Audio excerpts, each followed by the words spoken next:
नमस्कार साथियों। सृष्टि के डिजिटल सेगमेंट पर सृष्टि 2.0 में आप सबका मैं नितिन शर्मा हार्दिक स्वागत करता हूं। आज डे स्पेशल है तो डे स्पेशल में नया टॉपिक लेके हाजिर हुआ हूं जो आपका यूपीएससी से लेकर पीसीएस और एसएससी इन सब एग्जाम में कहीं न कहीं कोई न कोई जा सकता है।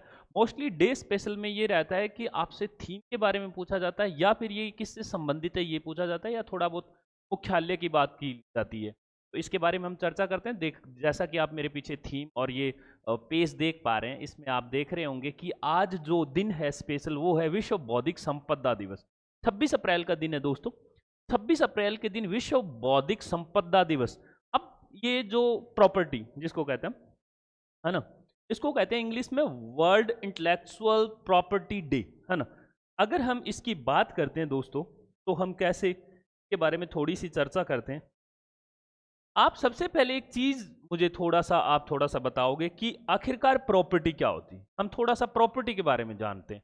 देखो, प्रॉपर्टी जो होती है, संपदा जो होती है दोस्तों, अब आपके घर में आपके दादाजी, परदादाजी, आपके फादर साहब आपके लिए कुछ न कुछ जमीन जायदाद छोड़कर गए होंगे। घर आपका मकान होगा, वो आपका प्रॉपर्टी। अब ये तो पूरे जहां में कैसे पता है कि आपका प्रॉपर्टी है, क्योंकि आप उस मकान में रह रहे हैं, आप उस पर्टिकुलर कृषि क्षेत्र में आप कृषि कर रहे हैं, इतने सालों से आपके पापा लोग कर रहे हैं और उसका कहीं न कहीं तहसील में या जिला मुख्यालय में उसका रजिस्ट्रेशन हो चुका है, जिसको हम रजिस्ट्री कहते होते हैं, है ना। ये सारे के सारे कागजात आपके पास होते हैं। कल को अगर आके कोई आपको ये कह दे कि भाई साहब ये जो मकान है ये हमारा है, ये आपका नहीं है, तो आप क्या करोगे? अंदर से निकालोगे, रजिस्ट्रेशन दिखा दोगे कि ये रजिस्ट्री करवाई हुई है मेरे परदादा ने, आपको पता है। तो फिर वो आदमी चुपचाप चला जाता है। सरकार भी इन चीज़ों में आपके सामने नहीं आ सकती। जैसे आपके मूल अधिकारों में इन सब चीज़ों को शामिल किया गया है। जैसे स्वतंत्रता का अधिकार होता है, आपका शिक्षा का अधिकार होता है, बहुत सारे तरह के अधिकार, समानता का अधिकार होता है। तो ये सारे अधिकार आपको मिले हुए आपकी ये अपने प्रॉपर्टी को लेकर। उसी में एक संपदा का अधिकार था, उसमें संपत्ति का अधिकार, बाद में उसको 300 कै में सेट कर दिया गया। इस टॉपिक पे कभी बाद में बात करेंगे। उसको हटा दिया गया था मूल अधिकार से और उसके बाद उसको शिफ्ट किया गया था अनुच्छेद 300 कै में। आपके थोड़ा सा ये लेवल की बात है। पर अब हम बात करें कि ये इंटेलेक्चुअल प्रॉपर्टी क्या होती है साहब, इसका तो हमें पता होना चाहिए ना। इंटेलेक्चुअल प्रॉपर्टी वो होती है एक तरह से आपका दिमागी, अगर मैं कहूं दिमागी उत्पाद की बात करें, जो आपने खेती से निकाला, कृषि से निकाला, या आपने घर पे मतलब कुछ भी बनाया, तो वो तो आपका उत्पाद था, आपने मार्केट में बेच दिया। पर कहानी क्या है कि ये आपके दिमाग का आइडियाज जो होते हैं ना, वो उसको कहते हैं दिमागी उत्पाद। आपके दिमाग में आया साहब कि मुझे ये करना चाहिए कि मुझे एक नॉवल लिखनी है, आपने नॉवल लिखी, वो धक्के चढ़ गई नितिन सर के। नितिन सर चले गए बाजार में और जाके उन्होंने अपना कह दिया कि ये तो नॉवल मेरी है। अब आप क्या करोगे? आप मूल कॉपी दिखाओगे। अब अगर इसके ऊपर कोई कानून ना बने हुए हो तो कोर्ट में आप चैलेंज ही नहीं कर पाओगे कि साहब ये नॉवल मेरा है। अब इस पे कानून बना हुआ है और इसके ऊपर दिवस भी बनाया जाता है। थोड़ी सी अब आपको पूरा आइडिया आ चुका है। ये पूरे विश्व भर में इस बौद्धिक संपदा को लेकर ये दिवस मनाया जाता है। और ये दिवस कब मनाया जाता है दोस्तों? ये 26 अप्रैल 2023 को ये मनाया जाता है। इस बार की जो थीम है दोस्तों, वो थीम क्या है? देखो, महिला और आईपी, नवाचार और रचनात्मक में तेजी लाना। जितना ज्यादा तेजी आए रचनात्मक, है ना, क्रिएटिविटी में, उतना ज्यादा बेहतर है। यही थीम है। अब हम आगे बढ़ते हैं हमारी अगली स्लाइड की तरफ। विश्व बौद्धिक संपदा दिवस जो है ये किसके मतलब संगठन के द्वारा ये मनाया जाने लगा, इस पे थोड़ी सी चर्चा करते हैं दोस्तों। एक ना वीपो होता है, इसमें लिखा हुआ है वैसे तो वीपो, है ना। अब अगर हम बात करें कि विश्व बौद्धिक संपदा दिवस में वर्ल्ड इंटेलेक्चुअल प्रॉपर्टी डे, विश्व बौद्धिक संपदा संगठन, ये रहा हमारा वीपो जिसकी मैं जिक्र कर रहा था। ये होता है वर्ल्ड इंटेलेक्चुअल प्रॉपर्टी और ऑर्गेनाइजेशन।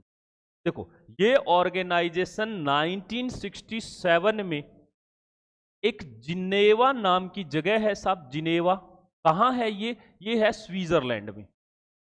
स्विट्जरलैंड में ये जिनेवा है। यहां पे इसका क्या है? हेडक्वार्टर है। दोस्तों, मैंने यहां पे 3 क्वेश्चन बता दिए आपको, आपके इंपोर्टेंट अगर आप मान सको तो। पहला, वर्ल्ड इंटेलेक्चुअल प्रॉपर्टी ऑर्गेनाइजेशन यानी वीपो का हेडक्वार्टर कहां पे है? तो आप बताओगे हेडक्वार्टर साहब इसका जिनेवा में है। ठीक है। और ये जिनेवा कहाँ पड़ता है साहब? ये स्विट्जरलैंड में पड़ता है, ये भी आपने बता दिया। इसका संगठन का अगर हम कहें कि कब बना, तो ये 1967 में। अब आप कहोगे साहब इसी संगठन ने, इसमें बहुत सारे आज ही के दिन अगर हम बात करें तो दोस्तों आज ही के दिन इसमें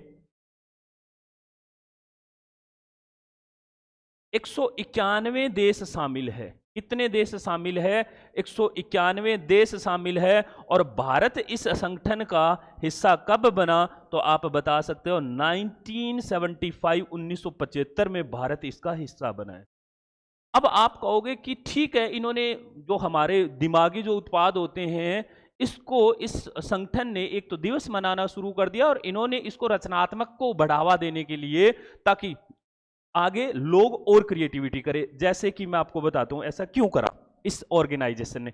मान लो आपने नोवेल लिखी और नितिन सर उड़ा ले गए और इन्होंने अपने नाम से पब्लिश कर दी। जो आदमी पैसे वाला होता है, ताकतवर होता है, वह ऐसा अक्सर कर देता है। मोस्टली संस्थानों में आपने देखा होगा कि साहब लिखता कोई है, छपता किसी के नाम है, तो ऐसा भी हो जाता। वो तो इनकी अपनी अंडरस्टैंडिंग होती है।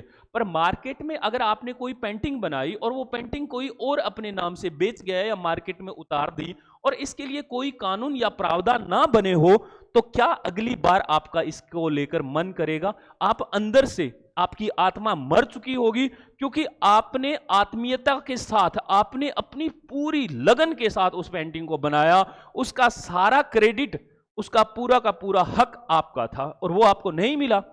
तो इसके लिए फिर मतलब इस संगठन ने बहुत सारी चीजें, इसमें 3 4 5 तरह की चीजें रखी है। जैसे कॉपीराइट हो गया, एक ट्रेडमार्क होता है, एक पेटेंट होता है। इसमें उत्पाद के बारे में भी हम जिक्र करेंगे। इसमें एक भौगोलिक संकेतक होते हैं, जियोग्राफिकल इंडिकेशन जिनको कहते हैं। इसके साथ साथ एक दो चीजें और आती है, उन पर भी चर्चा करेंगे। पर अभी तक मैंने आपको क्या बताया, 26 अप्रैल को इसका दिवस मनाए जाने का उद्देश्य बौद्धिक संपदा के अधिकारों जैसे patent, trademark, industrial design, copyright, इन सब के प्रति लोगों को जागरूक करना है कि साहब ये भी कुछ चीजें हैं मार्केट में जिनके ऊपर जो आपका बौद्धिक उत्पाद है उसका आप कॉपीराइट ले सकते हो, आप उसका ट्रेडमार्क ले सकते हो। इन सब में हम डिफरेंस थोड़ा थोड़ा देखेंगे, चिंता मत करो। आगे चलते हैं।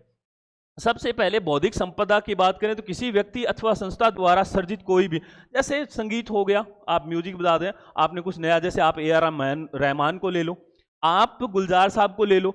अब ये जो बॉलीवुड में बैठे हैं, ये अभी RRR एक मूवी आई तो इनको ऑस्कर मिला। अब सोचो उसका जो म्यूजिक डायरेक्टर है वो, मतलब उसने किस लेवल का म्यूजिक रेडी करा होगा, या जो गाने वाले थे, इन्होंने इस पूरे के पूरे पर कॉपीराइट ले रखा है। ये जो सारी चीजें, वैसे ये कॉपीराइट के तहत आपको कॉपीराइट लेना पड़ता है इनका। जैसे आप यूट्यूब पे आपने देखा होगा कॉपीराइट स्ट्राइक लग जाती है, बोले कि साहब ये तो स्ट्राइक लग गई क्योंकि आपने किसी और का कंटेंट कॉपी मार दिया ना। कॉपी नहीं मारना है आपको, आपका अपना क्रिएटिविटी नया देखना है।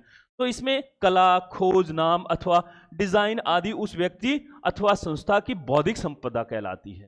सिंपल सी बात है, जो आपके सामने मैं अभी दे रहा हूं, अगर यही वीडियो आप कहीं और यूट्यूब चैनल पे डाल दोगे तो कॉपीराइट स्ट्राइक अपने आप लग जाएगा ना। क्योंकि ये तो हमने इतना सारा रिसर्च करने के बाद पूरा PPT रेडी किया है, फिर उसमें हमने कुछ एक चीजें हमारी मेंशन की है, इधर उधर से रिसर्च के सारे हमने देखे हैं और फिर हमने ये दिया है। अब यही वीडियो आप कहीं और डाल दोगे तो ये तो कॉपीराइट का उल्लंघन हुआ ना। हमारी मेहनत कहाँ काम आई। आप मान लो 2 लाख 5 लाख 20 लाख वाले सब्सक्राइबर हो और हम तो अभी शुरुआत में हैं। जब तक आप नहीं करोगे तो परिवार बड़ा कैसे होगा? तो करना पड़ेगा। इधर वाला वो लाल बटन दबा दो एक बार हमारे कहने पे।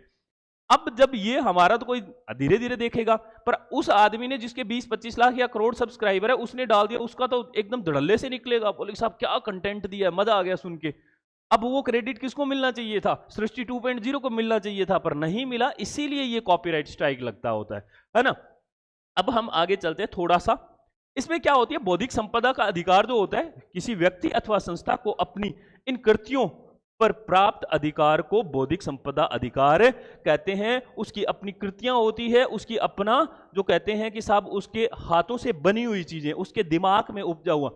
एक स्टीव जॉब्स नाम का आदमी था, एप्पल का निर्माण किया। अब वो आदमी इतना खतरनाक था कि वो अपने आइडियाज को भी पेटेंट करवा जाता था। आइडियाज को, कि कल को कोई ऐसा आइडिया लेके आया तो पहले मेरा हक है। उसने इतना पैसा कमाया आइडियाज से पेटेंट करवा के। हमें तो पता ही नहीं है। हम लोग अपने अधिकारों से हम कहते हैं हमें तो सारा पता है, कुछ नहीं पता हमें। इसमें भी आपके दिमाग में अगर कोई आइडिया जाता है, आप उसको पेटेंट करवाते हो या उस पर थोड़ा बहुत काम करते हो और चले जाते हो मार्केट में, पेटेंट करवा लो। अब उसके बाद पता ये जो गूगल जो आप .com देखते हो ना, ये किसी आदमी ने टाइम से पहले ही बना के छोड़ दिया था। बाद में जब गूगल इंजन के ऊपर काम हुआ तो इनको चाहिए था, ये डोमेन चाहिए था, उसको करोड़ों रुपए देने पड़े, और वो कोई वैसे ही आपके जैसे मेरे जैसे कहीं बैठा बैठा उसने गूगल बना दिया था। अब उसका पेटेंट लेने के लिए गूगल वालों को करोड़ों खरबों में पैसा देना पड़ा, वो रातों रात अमीर हो गया साहब। ऐसा होता है पेटेंट का चक्कर, है ना। तो अब हम अगर बात करें तो ये आपके मन की कृतियां होती है। भारत के संदर्भ में देखें तो एक बात देख लो, भारत ने एक बौद्धिक संपत्ति अधिकार प्रणाली, अच्छा मैंने बता ही दिया था शायद आपको इस चीज के बारे में, ये 1975 को सदस्य बना था भारत, और विश्व व्यापार संगठन के अनुरूप सारे के सारे वो रूल रेगुलेशन फॉलो किए गए हैं जो स्तरों पर होते हैं, सांविधिक, प्रशासनिक अथवा न्यायिक, इन तीनों लेवल पे आप चैलेंज कर सकते हो। आपको पूरे भारतवर्ष में, पूरे भारत देश में इसका हक है। अब हम अगर बात करें दोस्तों, थोड़ा सा पीछे चलते हैं, यहाँ पे देखते हैं, ठीक है यहीं पे जगह, और तो कहीं जगह दिख नहीं रही है। अच्छा इनर बोर्ड है ना, इनर बोर्ड आ गया, ठीक है। अगर हम बात करें सबसे पहले कि नंबर 1 होता है क्या, कॉपीराइट। एक होता है कॉपीराइट, हिंदी वाले तो ऐसे ही लिखेंगे। नंबर 2 एक चीज होती है ट्रेडमार्क। अच्छा एक ट्रेडमार्क होता है, एक दोस्तों मैं बता दूं आपको, एक ट्रेडमार्क सीक्रेट भी होता है, ट्रेडमार्क सीक्रेट्स भी होता है। नंबर 3 अगर बात करें तो एक चीज होती है पेटेंट, और अगर नंबर 4 की बात करें तो एक होता है औद्योगिक डिजाइन कह लो हिंदी में, और एक इसी को कहते हैं इंडस्ट्रियल, इंग्लिश वालों के लिए इंडस्ट्रियल डिजाइन। इसके बारे में मैं कंप्लीट बताऊंगा दोस्तों, आपको पूरा फर्क समझा देगा। नंबर 5 जो है वो आता है जियोग्राफिकल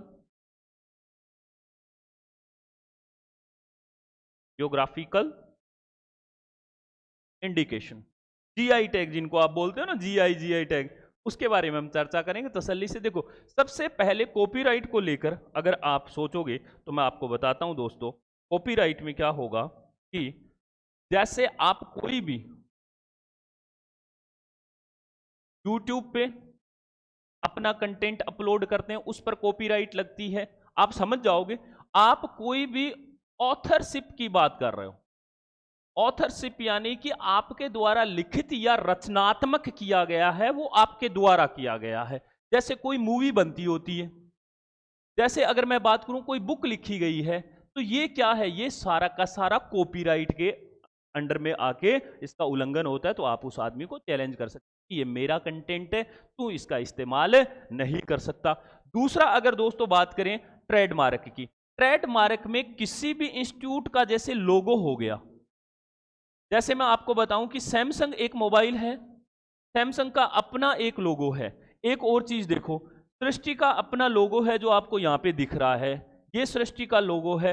ये क्या है, ये ट्रेडमार्क है हमारा, इसको कोई और कॉपी नहीं मार सकता। क्या ये ट्रेडमार्क मैंने बनाया है, क्या सृष्टि क्लासेज ने बनाया? नहीं, इसको बनाया तो किसी डिजाइनर ने है, उसको हमने उसका पैसा दे दिया है, अब हमने ट्रेडमार्क के थ्रू इसको हमारा ट्रेडमार्क इसका ले लिया है, तो अब इसका कोई कॉपी मार नहीं सकता। इसकी पर्टिकुलर क्लासेज होती है दोस्तों, 1 से लेकर मान लो 50, 60, 100 तक क्लासेज होती है। आप कौन सी क्लासेज में आते हो? 41 में आते हो, जैसे 41 में बिजनेस और विद एजुकेशन होता है, एक 35 क्लास होती है, अलग अलग तरह की क्लासेज होती है। ट्रेडमार्क का अपना अलग अलग हिसाब किताब है। तो अब सृष्टि क्लासेज के नाम से कोई दूसरा नहीं कर पाएगा इस पर्टिकुलर एक पोर्टफोलियो में, उसे कुछ न कुछ अपना हिसाब किताब अलग देखना पड़ेगा। अगर हम बात करें पेटेंट की, दोस्तों पेटेंट ना कोई सॉफ्टवेयर का हो सकता है, कोई एक पर्टिकुलर फीचर का हो सकता है। जैसे आपने एप्पल का मोबाइल देखा होगा, एप्पल के मोबाइल में क्या है कि आप इस तरह से अंगूठा जब इस साइड घुमाते हो या इस साइड घुमाते हो, तो उसका अपना पर्टिकुलर एक फीचर है, स्लाइडिंग फीचर जिसको कहते हैं, वो अपना एप्पल का ही है। दूसरा कि साहब जब वो किसी फोटो पे जाके होता है, उसके कैमरा में ही इनबिल्ट है वो चीजें, उसके फॉन्ट उठा लेता है। तो ये कुछ फीचर होते हैं जो क्या होते हैं, ये पेटेंट होते हैं, ये पेटेंट करवाए जाते हैं। और एप्पल के मालिक ने सबसे ज्यादा पैसा इसी से कमाया था। अब आधा कटा हुआ साहब ये पेटेंट है उसका, इस कंपनी का नाम उसने अपना पेटेंट कर रखा है ना। और डिजाइन अगर लोगों की बात करो तो वो ट्रेडमार्क के थ्रू भी आता है, पेटेंट के थ्रू भी आता है। अब देखो औद्योगिक डिजाइन, इंडस्ट्रियल डिजाइन क्या होता है, आप इसका देखोगे, आपने बड़े बड़े ऐसे बहुत बड़े हमारे देश में पूंजीवाद है और बड़े बड़े मतलब कहते हैं एशिया में कोई नंबर 1 है, कोई विश्व में दूसरे तीसरे स्थान पर है, बाद में शेयर मार्केट डूब जाने से कहीं ऊपर नीचे चला रहता है, उनका अपना खेल। पर आपने देखा होगा कि बड़े बड़े जब भी आप कहीं जाते हो मॉल के आगे लिखा होता है ये वाला ग्रुप, है ना। जैसे रिलायंस का अपना एक अलग डिजाइन है, अडानी ग्रुप का अपना डिजाइन है, टाटा मोटर का अपना अलग डिजाइन है, टाटा का अपना डिजाइन है, रिलायंस में भी रिलायंस पेट्रोलियम का एक अलग डिजाइन है, पर रिलायंस हर जगह सेम दिखेगा। अडानी ग्रुप में रेड कलर और ब्लू कलर का कॉम्बिनेशन देके लिखा रहता है, रिलायंस का थोड़ा सा ग्रीन में रहता है, स्मार्ट पॉइंट आते हैं उनमें उनका रेड रहता है। ये क्या है, ये सारे औद्योगिक डिजाइन है, इंडस्ट्रियल डिजाइन है, आप इनका कॉपी नहीं मार सकते। मान लो जिस तरह से रिलायंस लिखा जाता है या अडानी लिखा जाता है, उसी तरह से अगर आपने सेम टू सेम आप अपने नाम से XYZ ABC मान लो, मैंने कह दिया, जैसे रिलायंस का फॉन्ट इस्तेमाल किया गया उसी कलर में उसी कॉम्बिनेशन में आपने सेट कर दिया, रिलायंस वालों का पर्चा घर पे आ जाएगा भाई साहब आपके। अब क्या बात है, डिजाइन की कॉपी मार रहे हो, क्योंकि हो सकता है कि उनकी छवि पे इस चीज का फर्क पड़े, का अपना तो ब्रांड वैल्यू है ना, उनकी गुडविल है मार्केट में, तो उस पर कोई फर्क नहीं पड़ना चाहिए। अब लास्ट में आते हैं जियोग्राफिकल इंडिकेशन क्या होता है। देखो आपने एक चीज सुनी होगी कि साहब फ्रांस की जो वाइन होती है वो सबसे मशहूर होती है, तो उसमें पहले कोई चीज होती है, उससे जस्ट पहले क्या होता है, वहां के देश का या पर्टिकुलर ज्योग्राफिकल एरिया का नाम होता है। जैसे आपने देखा होगा, एक और चीज आपने देखा होगा कि दार्जिलिंग की जो टी है वो बड़ी मशहूर है, बीकानेरी भुजिया बहुत मशहूर है, बीकानेरी भुजिया। अब देखो है तो ये कोई एक प्रोडक्ट, पर इस प्रोडक्ट से जस्ट पहले क्या आ रहा है, जस्ट पहले साहब आ रहा है जियोग्राफिकल उस एरिया का नाम। तो ये किस में आते हैं, ये सारे के सारे जीआई टैग में आते हैं। जैसे कश्मीर का सॉल की बात करो या कश्मीर की केसर की बात करो या बहुत सारी अलग अलग जगह की अलग अलग, जैसे जोधपुर की कचौरी जो होती है वो बहुत मशहूर होती है, राजस्थान का हूं तो मैं यहाँ की बता रहा हूँ। लिट्टी चोखा हमारे प्रधानमंत्री बिहार में जब गए थे उन्होंने लिट्टी चोखा खाया था। तो ये पर्टिकुलर एक ज्योग्राफी एरिया होता है, उसको जीआई टैग बोलते हैं, इसका अपना अपना एरिया का हिसाब किताब होता है।